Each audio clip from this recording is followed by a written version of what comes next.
내가 누군가, 또 저 사람이 어떤 사람인가 밝히는 표지가 있습니다. 어떤 유니폼, 옷을 통해서 저 사람이 어떤 사람이다 이걸 밝히기도 하고, 명함이나 명패 이런 걸 통해서 내가 누구다, 나를 나타내는 표지로 삼기도 합니다. 그리스도인의 표지도 있습니다. 경건한 그리스도인의 표지. 어떤 것이 경건한 그리스도인의 표지인가? 이 그리스도인의 표지가, 이 외적인 표지가 이 시대마다 나라마다 다릅니다. 그 변해 왔습니다. 모든 나라, 또 모든 세대를 초월해서 외적인 표지가 똑같은 경우는 없었습니다. 기독교 역사를 보면 우리 장로교회를 시작한 네덜란드에서 18세기 초에 경건한 그리스도인의 표지가 있었는데, 그 표지가 뭐냐 하면 상상을 초월하는 것입니다. 우리가 볼 때는 담배 피우는 것이 경건한 그리스도인의 표지였습니다. 이해되시나요? 상상이 돼요? 왜 담배 피우는 것이 경건한 그리스도인의 표시였는가, 외적인 표시였는가 하면, 이 담배를 피게 되면 폐가 나빠지거든요. 폐 질환에 걸릴 확률이 굉장히 높습니다. 그 당시에 이 폐 질환, 폐병은 특별히 하나님이 사랑하시는 종에게 주시는 하나님의 병이다, 이런 신앙 분위기가 있었어요. 그래서 담배를 피게 되면 폐병을 앓게 되고, 폐병이 걸리게 되면 하나님이 특별히 사랑하는 특별한 종이다, 하나님이 쓰시기 위해서 하나님 폐병을 줬다, 이런 신앙 분위기였습니다. 그래서 담배를 피는 그리스도인을 경건한 그리스도인이라고 여겼습니다. 우리나라에도 과거에 폐병을 앓은 그 목회자 가운데 위대하게 쓰임받은 그런 목사들이 좀 많이 있습니다. 제가 대구 삼덕교에 있을 때 20년 전에 이 교회를 이 체코슬로바키아 체코 장로교 총회장이 교회를 방문했는데, 한국 교회 교인들은 담배를 피지 않는다라는 사실을 알고, 교회에서 담배를 필 수가 없죠. 참다 안 돼서 화장실이 어디냐고 안내해 달라고 해서 화장실을 안내했는데, 그곳에 가서 담배를 폈어요. 그것도 미리 두 까치인지 갭인지 모르겠는데 담배를 폈는데, 그 뒤에 일어난 일은 뻔하지 않습니까? 그분이 나가고 난 다음에 들어오니까, 화장실 들어오니까 담배 냄새가 나는 거죠. 그러자 어떤 분이 담배를 폈냐고가 아니라 어떤 놈이 담배를 폈냐, 이거예요. 그래서 교회가 난리가 났던 적이 있습니다. 한때 제가 신학하기 전 한 30년 전만 하더라도 교회 분위기가 어떤 분위기였는가 하면, 아프면 병원을 잘 가지 않는, 약을 잘 먹지 않는 그런 분위기였습니다. 그래서 심지어 이런 말이 있었거든요. 이 감기나 독감 걸리게 되면 병원 가면 일주일, 집에서 그냥 기도하면 7일, 이런 신앙 분위기였습니다. 그래서 웬만큼 아팠으면 병원을 잘 가지 않았습니다. 그냥 기도하는 분위기였다고. 지금도 마찬가지입니다. 지금도 미국의 애리조나에 가면 애리조나 주도인 솔트레이크 시를 가면 거기 몰몬 교도들이 굉장히 많거든요. 그들이 웬만해서는 병원을 가지 않습니다. 약을 쓰지 않습니다. 그런데 이상한 것은 다른 주와 비교해서 훨씬 건강 지수가 높습니다. 평균 수명도 더 길고 면역이 좋은 것이죠. 그래서 이런 의학 상식 기본입니다. 이건 뭐가 있는가 하면, 음식으로 고치지 못하는 병은 약으로도 못 고친다, 이런 게 있습니다. 그 모든 약들이 다 음식으로부터 나오거든요. 과거에 우리도 뭐 그랬습니다. 웬만큼 아파서는 병원을 가지 않고 기도를 해야 된다는 그런 분위기, 기도하는 그것이 경건한 그리스도인의 표지였던 적이 있습니다. 지금은 아닙니다. 중국에서는 마약을 하지 않는 이 아편 전쟁으로 너무 큰 피해를 보다 보니까 마약을 하지 않는 그리스도인을 경건한 그리스도인의 표지로 삼았습니다. 이 브라질에서는 축구를 보지 않는 그리스도인을 경건한 그리스도인의 표지로 삼았습니다. 우리나라의 한때 우리나라는 주일에 돈 쓰지 않는 그리스도인을 경건한 그리스도인의 표지 삼았다고요. 심지어는 과거에 이런 우리 교회사 사례도 있습니다. 주일에 부흥사가 김해공항에 도착했는데 그 부흥사를 데리러 갔던 그 장로님이 택시비를 내 가지고 그 장로님이 책벌을 받았습니다. 이해가 되시나요? 지금은 뭐 이해를 못하는 그런 걸 경건한 그리스도인의 표지로 삼았던 적이 있습니다. 그리고 특히 우리는 아주 좋은 전통이죠. 경건한 그리스도인의 표지 가운데 술 안 마시고 담배 안 피는 그런 그리스도인을 경건한 그리스도인의 표지로 삼습니다. 이 삼게 된 배경이 있습니다. 이 선교사들이 우리나라에 처음 와서 복음을 전할 때인데 우리나라 사람들이 그 당시 선교사들은 뭐 말씀드렸지만 술도 마시고 그리고 담배도 피웠거든요. 그런데 왜 술과 담배를 금지시켰냐, 절대 금지시켰냐 하면 이유가 있습니다. 선교사들이 복음을 전하는데 이 조선 사람들이 이 남자들 경우는 술을 한번 마시면 한두 잔이 아니라 말로 마시거든요. 이 술이 떡이 되도록 마시거든요. 그 술로 인해서 폐가 망신하는 그런 가정 사람을 너무 많이 본 것입니다. 그래서 이 조선 사람은 절대 술을 마시면 안 되는구나. 그래서 술을 금지시켰어요. 그리고 담배입니다. 담배. 이 조선 말기에는 일찍 결혼하는 조혼 풍습이 있었다고요. 외란과 호란으로 인해서 결혼하지 않은 그 젊은 처녀들을 많이 데리고 갔죠. 청년들을 많이 붙잡아 갔습니다. 그래서 빨리 결혼시키는 조혼 풍습이 있었다고요. 빨리 결혼을 했는데 한 14살, 15살에 대부분 결혼했습니다. 그 14살, 15살 애잖아요. 중학교 한 2학년 정도 되는데 그 애가 결혼하고 나면 어른 대접을 받아야 됩니다. 결혼하면 다 어른 대접 받지 않습니까? 어른 대접을 받는데 애예요, 여전히 애. 그래서 어른 흉내를 내는 거예요, 어른 흉내. 그게 뭔가 하면 담배 피는 것입니다. 긴 파이프에 담배를 피는 거죠. 그런데 이 모습을 선교사들이 보니까 이 젊은 나이에 저는 청소년기에 담배를 피면 뇌가 다 썩고 뼈가 삭거든요. 그래서 담배만큼은 금지시켜야 되겠다. 그래서 술과 담배를 금지시켰어요. 이 술을 마시고 담배를 피면 직분은 안 주는 것은 당연한 거고 세례도 못 받겠습니다. 나중 가면 교회 출입조차 금지시켰습니다. 술, 담배 하는 사람. 술, 담배를 금하는 금주와 금년이 그리스도인의 표지, 아주 좋은 전통을 한국교회에 만들어 놓은 것입니다.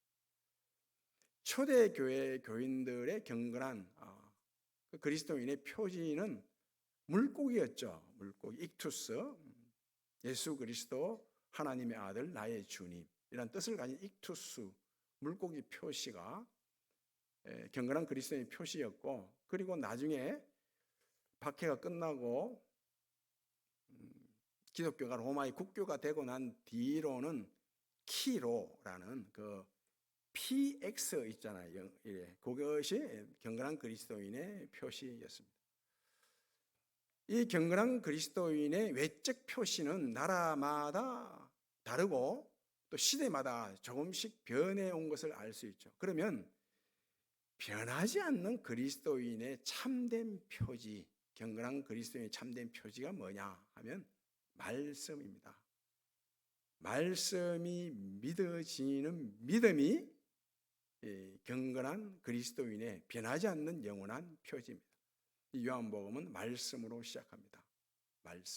말씀이 태초에 계셨고 이 말씀이 하나님과 함께 하셨고 이 말씀이 바로 하나님이다.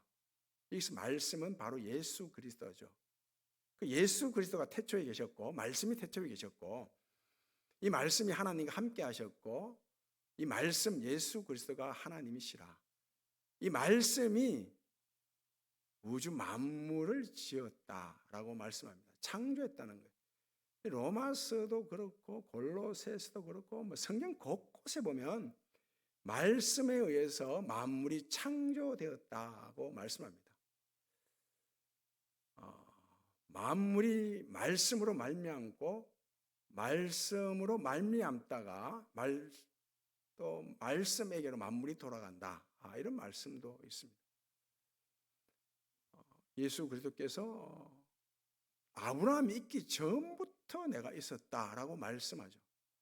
이 말씀이 예수 그리스도가 태초에 계셨고 이 말씀이 만물을 창조하셨거든요. 그 성경에 제일 많이 나오는 말씀이 하나님이 이르시되입니다. 하나님이 말씀하셨다는 것입니다. 그래서 하나님이 이 말씀으로 사람을 만드시고 또 우주 만물을 만드셨습니다. 태초에 계신 말씀, 예수 그리스도가 만물을 만드셨는데 이 태초에 계신 말씀 앞에 우리가 뭐 좀 가지고 있다고, 뭐 좀 더 배웠다고, 좀 잘났다고 고개를 들 수 있습니까? 들 수 없죠. 태초부터 계신 이 말씀 앞에 우리는 엎드릴 수밖에 없습니다. 순종할 수밖에 없습니다. 아멘 할 수밖에 없죠. 하나님의 약속은, 말씀은 그리스도 예수 안에서 아멘이 되나니 아멘하여 하나님께 영광을 돌릴지니라 이렇게 말씀하십니다. 그 욥기를 보면 욥이 까닭 없이 고난을 당하죠. 뭐 까닭이 있지만 욥은 왜 고난을 당하는지 모릅니다. 다 잃어버려요. 다. 뭐 종들, 재산, 뭐 자식들, 아내, 건강마저 다 잃어버립니다.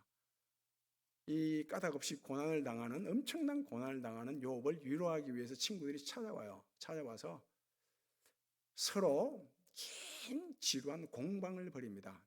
친구들은 야야, 네가 이처럼 고난을 당하는 것은 원인이 있다는 것입니다. 원인 없는 결과가 어디 있냐? 원인이 있다.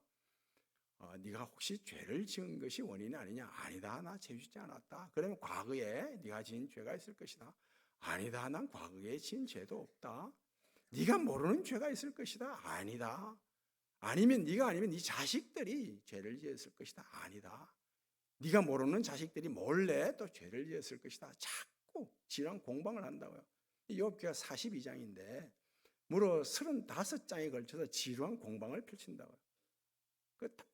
참 후에 하나님이 딱 나타나시죠.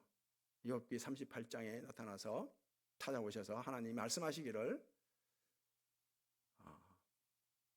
땅에 기초를 놓을 때 너희들이 어디 있었냐? 그럼 이 땅에 기초를 놓아 이 우주를 너희들이 청량할 수 있느냐? 너희들이 광명의 길을 아느냐? 흑암의 길을 아느냐? 눈과 비와 바람이 어디서 불고 그들의 곡간을 들어가 보았느냐? 할 말이 없는 거예요. 할 말이. 태초에 내가 기초를 쌓을 때 어디 있었냐? 할 말이 없습니다. 그래서 다만 엎드리는 거죠. 회개합니다. 엎드립니다. 순종한다는 거죠.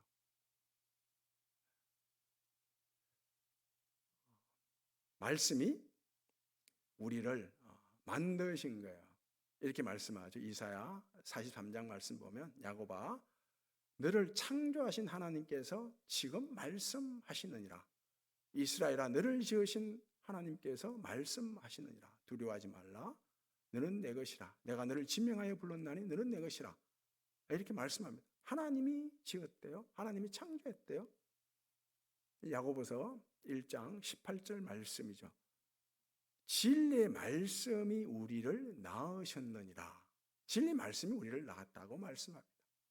베드로전서 1장 23절 말씀이에요. 너희가 거듭난 것은 썩어질 씨로 된 것이 아니라 항상 살아있는 말씀으로, 썩지 않은 말씀으로 너희들이 태어났다, 이렇게 말씀합니다. 근데 세상 사람들은 말씀 밖에 있죠. 아직 말씀 밖에 있는 거예요. 아직 말씀 밖에 있다는 것은 어두움에 있다는 거죠. 어두움에. 말씀이 빛이라고 말씀하지 않습니까? 어둠 속에 있기 때문에 세상 사람들은 잘 돼도 망합니다. 성공해도 망하고 출세도 망하고 몸이 아파도 망하고 건강해도 망하고 실수해도 망하고 실패해도 망하고 이래도 망하고 저래도 망합니다. 그러나 말씀이 낳은 우리, 말씀 안에 있는 우리, 빛이라, 빛 안에 있는 우리는 건강하면 건강해서 잘 되고 몸이 아프면 몸이 아파서 흥하고 감사하고 만족하고 성공하면 성공해서 잘 되고 흥하고 실패하면 실패해서 가난하면 가난해서 부하면 부해서 이래도 흥하고 저래도 흥하고 약이 되고 복이 되고 그렇다고 말씀하죠. 예수님께서 십자가에 못 박히기 전에 최초로 하신 말씀은 두려워하지 말라요. 두려워하지 말라. 그리고 십자가에 못 박히신 후에, 부활하신 후에 최초로 하신 말씀은 평강이 있을지어다입니다. 평강이 있을지어다. 십자가에 못 박히는 일을 두려워하지 말라. 십자가에 못 박히면 평강을 누릴 수 있다. 그렇지 않습니까? 가정에서도 교회에서도 어디에서도 내가 십자가에 못 박히지 않고서는 평강을 누릴 수 있는 길이 없습니다. 아시스의 프란시스가 이런 말을 했어요. 너 외에 네 삶에 너 외에 다른 적은 없다.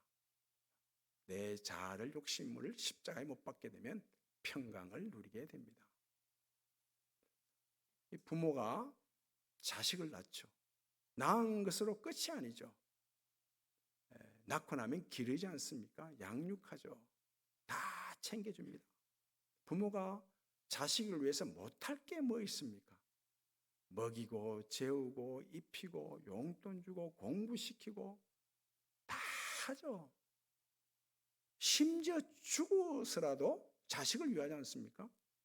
뭐 자식이 부모가 죽으면 기껏해야 장례 뭐 3, 4일 치르고 끝 아닙니까? 그런데 부모는 자식에게 계속해서 뭘 줘요? 삶의 의미, 가치를 가르치죠. 어떻게 살아가야 된다? 세월, 인생 허비하면 안 된다. 가르치는 거예요. 부모가 자식을 위해서 해주고 싶은 건 다 해주는 거예요. 그런데 부모는 한계가 있죠. 한계가 있어요. 해주고 싶어도 못 해주는 게 있다고. 힘이 부족해요. 그러나 말씀은 그렇지 않습니다. 말씀은 언제나 충분하고 전능하신 말씀이거든요.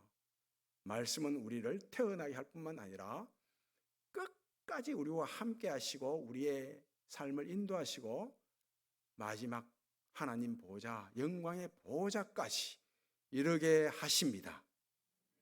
이게 우리의 운명이에요. 그래서 다윗이 고백하기를 말씀이 내가 태어나서부터 죽을 때까지 인도하시는 도다, 이렇게 말씀하고, 그 요셉의 생애에 대해서 이렇게 말씀하잖아요. 전에 살펴보았습니다만은 하나님의 말씀이 다 이루기까지 말씀이 요셉을 단련했다라고 말씀하죠.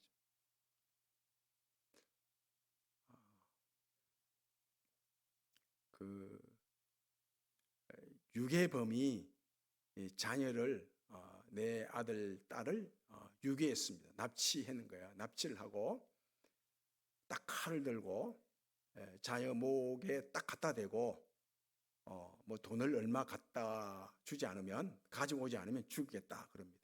이 모습, 이 광경을 부모도 목격하고 형사도 목격하는 거예요. 그럼 형사가 목격할 때 입장, 시각이죠. 관점과 부모가 그 광경 모습을 보는 것은 완전히 다릅니다. 형사는 이 아이를 납치한 이 유괴범이 죄를 지었기 때문에 이 유괴범, 납치범을 잡아서 벌 주는 거예요. 그러나 부모 입장은 다릅니다. 부모 입장은 어떡하지 내 자녀가 살아나는 거예요. 살아나는 거. 그렇지 않습니까? 아니 무슨 저격수가 이 납치범을 저격하더라도 내 자식이 살아나는 것이 부모의 마음이에요. 말씀은 그렇습니다. 하나님 말씀은 세상 사람들이 말씀 밖에 있는 사람들이 심판받는 것에 대해서는 관심이 없어요. 먼저는 내 자녀, 말씀으로 낳은 내 자녀가 말씀의 인도함을 받아 마지막 하늘 보좌에 이르는 내 자녀를 살려내고 또 살아가게 하는 여기에 관심이 있다고요. 예수님께서 십자가에 못 박히기 전에는 이런 말씀을 하셨어요. 수고하고 무거운 짐진 자들아 다 내게로 오라. 내가 너희를 쉬게 하리라. 이렇게 말씀하셨습니다. 그리고 부활하시고 성천하기 전에는 이런 말씀을 하셨다고요. 가서 모든 족속으로 제자를 삼아 아버지와 아들과 성령 이름으로 세례를 주고 내가 너희에게 분부한 것을 다 가르쳐 지키게 하라. 볼지어다 세상 끝날까지 내가 너희와 항상 함께 있을 것이라. 이렇게 말씀하셨어요. 그럼 세상에서도 오라 그러죠. 오라. 우리 학교로 오라. 우리 회사 직장으로 오라. 오라고 합니다. 그런데 가면 요구하죠. 오라 해놓고 가면 더 큰 짐을 준다고요. 뭐 성적을 요구하고 돈을 요구하고 이런저런 조건을 제시합니다. 내가 지금 수고하고 무거운 짐을 지고 살아가는데 더 큰 짐을 준다고요, 세상은. 그러나 말씀은 그렇지 않습니다. 내게 오라는 것이. 내 안으로 오면 내가 쉬게 해주겠다. 쉼을 주겠다. 안식을 주겠다라고 말씀합니다. 세상 끝날까지 내가 너희와 함께 할 것이라. 말씀이 약속하는 것입니다. 이 반려동물들, 비둘기도 그렇고, 제비도 그렇잖아요. 사람을 가까이해서 그들은 사람의 보호를 받죠. 사람을 가까이해서 사람의 보호를 받는다고요. 마찬가지입니다. 말씀을 가까이 하면 말씀의 보호를 받습니다. 말씀의 보호를 받아요. 공중 나는 새가 둥지를 만들고 알을 낳고 품죠. 품고 나면 때가 되면 그 알에서 새끼가 부화합니다. 이 알을 낳고 품고 새끼를 부화시키는 것으로 끝나지 않고 어미새가 계속 먹이를 날라서 먹이죠. 먹입니다. 먼저 먹일 때 어떻게 먹이나요? 지렁이를 물고 와요. 이를테면 지렁이를 물고 와서 바로 안 먹입니다. 이 어미새가 지렁이를 딱 입에 넣고 씹죠. 계속 씹습니다. 소화를 시킨다고요. 어떤 새의 경우는 삼킵니다. 삼켜서 위에서 한 반쯤 소화를 시키게 만들죠. 그래 놓고 개운다고요. 다시 입에 물고 새끼 한 마리 한 마리 입을 벌리고 있으면 조금씩 나누어져요. 조금씩. 그걸 먹고 새끼들이 자랍니다. 좀 자라면 그 다음에는 어떻게 하는가 하면 어미가 지렁이를 물고 와서 안 먹입니다. 어미 입에 딱 물고 있죠. 그 입을 갖다 대면 새끼들이 입을 열어서 어미 입에 있는 지렁이를 조금씩 떼먹는다고요. 그리고 좀 더 지나면 더 자라면 이제 지렁이를 물고 와서 그냥 둥지에 던져버립니다. 그럼 새끼들이 그거 쪼아서 먹는 거예요. 말씀은 이런 식으로 우리를 양육합니다. 처음에는 젖을 먹어야 하기 때문에 젖과 같은 말씀을 주세요. 죽과 같은 말씀을 준다고요. 점점 단단한 음식을 먹을 수 있도록, 말씀을 먹을 수 있도록 그런 식으로 양육을 해요. 그 프란시스 톰슨이라는 분이 천국의 사냥개라는 시를 썼어요. 이 시는 자기의 자서전이에요. 자서전인데 그 시를 쓸 때 어떤 말씀을 배경으로 해서 시를 쓰는가 하면 그 포도원 비유 있지 않습니까? 주인이 포도원을 만들고 난 다음에 이 포도원을 농부들에게 소작을 줘요. 농부들한테 세를 준다고요. 세를 주고 난 다음에 이 주인은 멀리 떠나요. 그래서 세 받을 때 소출을 거둘 때가 돼서 종들을 보내는 거예요. 세 받기 위해서. 종들을 계속 보냈는데 이 농부들이 주기 싫어서, 세 주기 싫어서 이 종들을 죽이죠, 다. 돌로 치고 뭐 때려서 죽이고 다 죽입니다. 그래서 아들까지 보낸다고요. 아들까지 보냈는데 아들까지 죽여버리죠. 이건 하나님께서 예수 그리스도를 보낸다는 거, 우리에게. 선지자를 계속해서 보내고 마지막 아들까지 보내신 거죠. 이 말씀을 배경으로 해서 자기의 삶과 연결해서 이 천국의 사냥개라는 시를 쓰는데, 그 말씀이 사냥개라는 거예요. 먹잇감을 계속해서 사냥개가 쫓아가듯이 먹잇감이 우리인데 우리를 쫓아온다는 거예요. 이런 내용이 있습니다. 나는 그분에게서 도망을 쳤다. 낮과 밤의 그늘 속으로. 나는 그분에게서 도망을 쳤다. 수많은 세월 동안을 나는 그분에게서 도망을 쳤다. 내 마음의 미로 속으로. 점점 말씀이 사냥개가 되어 추격하는 거예요. 이 프란시스 톰슨을. 그 가까이 와서 이렇게 말씀하시는 거예요. 네가 나를 배반함으로 모든 것이 너를 배반하구나. 네가 내 안에 숨지 않으므로 세상 그 누구도 무엇도 너를 숨겨주지 않는구나. 네가 나로 인해 만족하지 못하고 나를 또 만족시키지 못하므로 세상 그 무엇으로도 네가 만족을 못하는구나. 그럽니다. 그러면서 네가 정말 사랑받을 만한 가치가 있다고 생각하느냐? 너같이 비천하고 초라한 일을 내가 아니면 누가 사랑을 하겠느냐? 지금 내가 너에게 빼앗아가는 것은 너를 해롭게 함이 아니라 내 안에서 모든 것을 다 누리게 하려 함이라. 이런 시를 쓴다. 말씀이 일하시는 방식이 이렇습니다. 계속 찾아와서 내 안에 말씀이 찾아와서 내 안에 만족이 있다. 내 안에 복이 있다. 내 안에 소망이 있다. 내 안에 위로가 있다. 말씀하시죠. 이스라엘 백성들이 바벨론 포로로 잡혀갔죠. 포로 생활은 힘들잖아요. 타향살이도 힘든데 포로 생활 얼마나 힘들겠어요. 하나에서 열까지 다 불편해요. 먹을 것, 입을 것, 또 이방 문화 다 힘듭니다. 굉장히 고통스럽죠. 포로 생활이.